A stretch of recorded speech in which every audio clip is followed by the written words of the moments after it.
September 6. புனித எலேத்தேரியஸ்.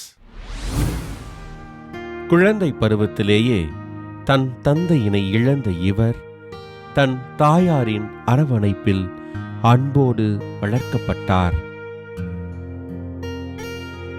சிறு வயது முதலே எளிமையோடும் நேர்மையோடும் வளர்ந்த எலேத்தேரியஸ் இறை பக்தியில் சிறந்திருந்தார்.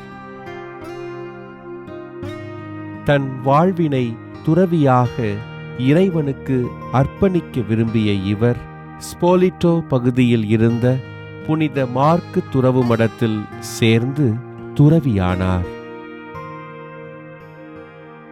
நோயுற்றோருக்கும் எளிய மக்களுக்கும் உதவிகள் செய்து வாழ்ந்த எலேத்தேரியஸ் தன் சக துறவிகளிடம் அன்போடிருந்து ஒருத்தல் முயற்சிகளை மேற்கொண்டு வாழ்ந்தார்.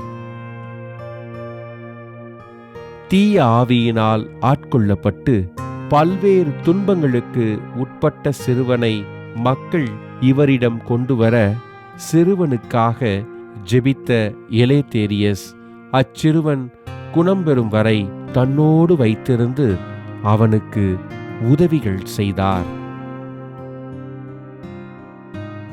உடல் நலமுற்று இருந்த திருத்தந்தை பெரிய கிரகோரியாரின் வேண்டுகோளின்படி எலேத்தேரியஸ் அவருக்காக ஜெபிக்க திருத்தந்தை பூரண குணமடைந்தார்.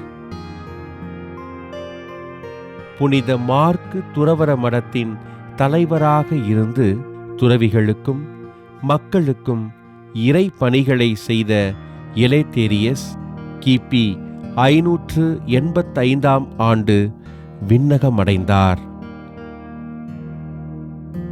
தன் வாழ்நாளில் பிறரின் நலனுக்காக பரிந்துரை ஜெபம் செய்து மக்களுக்கு இறையன்பினை வழங்கிய எலேத்தேரியஸை திரு அவை புனிதராக உயர்த்தியது. புனித எலேத்தேரியஸ் திருவிழாவினை கொண்டாடுகின்ற நாம் நம் அருகில் இருப்போரை அன்பு செய்து அவர்களின் நல் வாழ்விற்காக ஜெபிப்போம்.